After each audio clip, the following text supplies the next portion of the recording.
You've reached the Love and Luck podcast.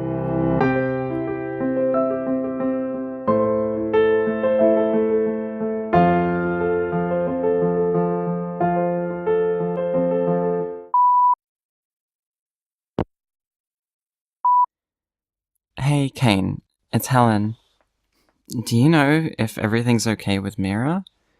She's been kind of strange the last couple of days, but when I ask her about it, she says everything is fine.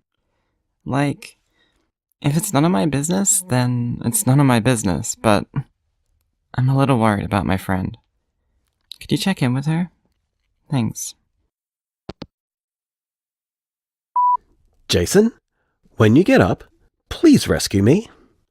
I am trapped between one concerned friend who wants to know what's wrong with the other, and the other friend who is very adamant I don't tell concerned friend what the problem is. Help! Wait, I've thought of a way you can help. You're friends with Storm, right? Can you find out if she's polyamorous? Because that would help a lot. Hey, Storm, it's Jason.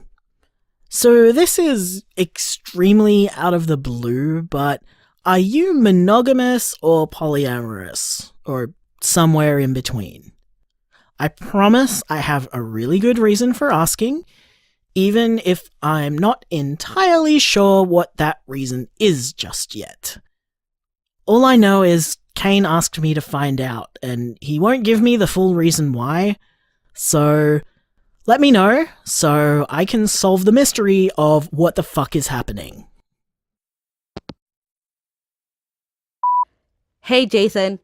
Sorry I missed your call, but busy shift. Anyway, to answer your question, yeah, polyamory suits me pretty well. I can do the monogamy thing, don't get me wrong, but it's not something I'm passionate about. When you find out why you need to know, let me know, okay? Although, if it's because your boyfriend wants some of this, then I'm sorry to say that he's gonna be disappointed. I am strictly a woman-only ride.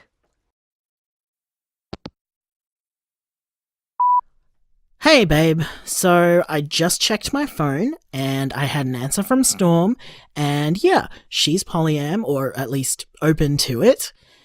Now, when you get up tomorrow, will you please tell me why on earth we need this information? Hey, good morning. I'm gonna do a little more sleuthing this morning, but hopefully by the time you get up, I'll be able to loop you in on what's going on.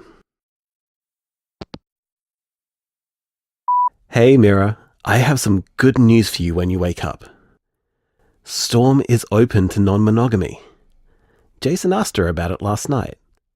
And this morning, I asked Helen on her position, and she's also down with non-monogamy. So, I think maybe you should talk to Helen about how you've been feeling. Even if nothing happens, it'll be good to clear the air.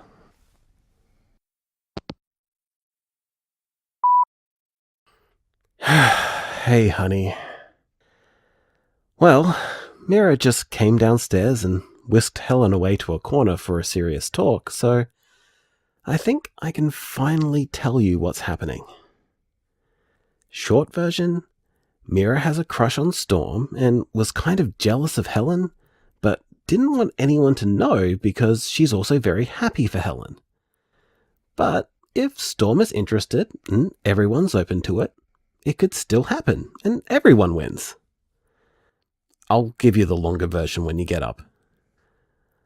The sleuthing I was doing earlier was finding out whether Helen was open to the idea.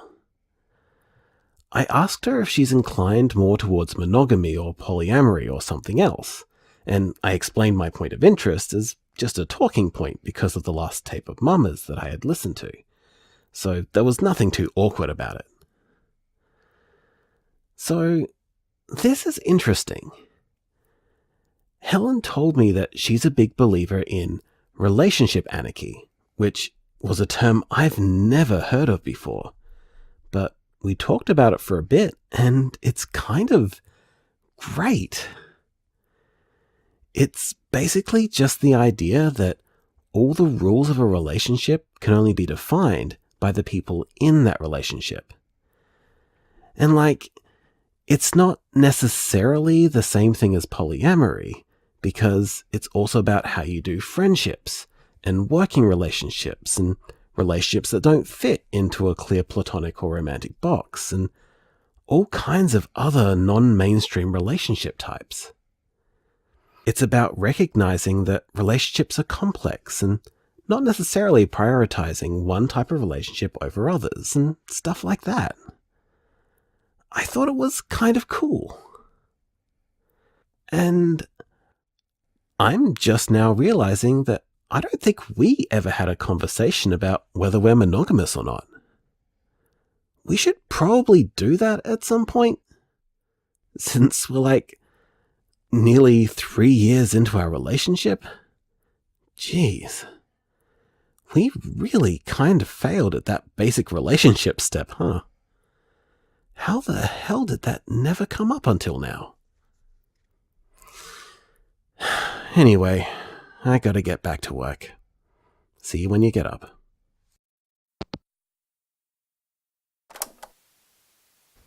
Hey, sweet baby. You're really amping up on the morning sickness again.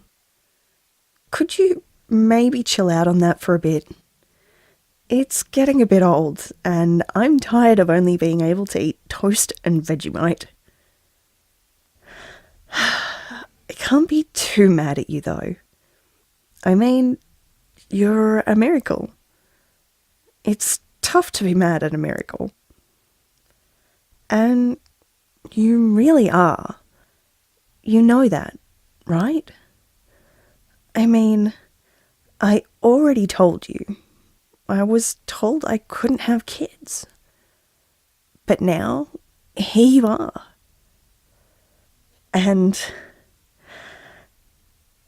this is going to sound weird, but that's not the only reason I think you're a miracle. Everything is different now. I feel different. I feel bigger. Not physically. You're only the size of a small lime right now, so you haven't made much of a difference in my body's size yet. But I feel like my aura is bigger. I feel like I can feel things I couldn't feel before. Like I have more power than before. Power to do what? I don't know. I just know I feel stronger. Well, whatever it is, I'm glad to have it. Even if it is very weird. But hey, nothing else about me is normal. Why should this be?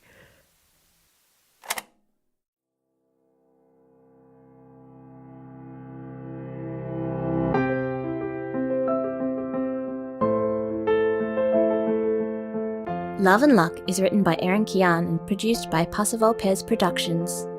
Kane is voiced by Lee Davis Thalborn. Jason is voiced by Erin Kian. Julie is voiced by Nick Rumery. Helen is voiced by Ash Connor. Storm is voiced by creatrix Tiara. Credits spoken by Rosalind Quinn. Recorded by Kermie Braden and Eris Barnes. If you're enjoying Love and Luck, consider backing us on Patreon. We do our best not only to make a high-quality show for you, but to pay everyone involved in its creation. Your monthly donation will be directly supporting queer art by queer people. Pledge now at patreon.com/PassavalPez. That's patreon.com/PASSERVULPES. For more information about Love and Luck, check out our website, loveandluckpodcast.com. You can also find us on Facebook as Love and Luck Podcast, on Twitter as @LoveLuckPodcast, and on Tumblr and Instagram as Love and Luck Podcast, or one word.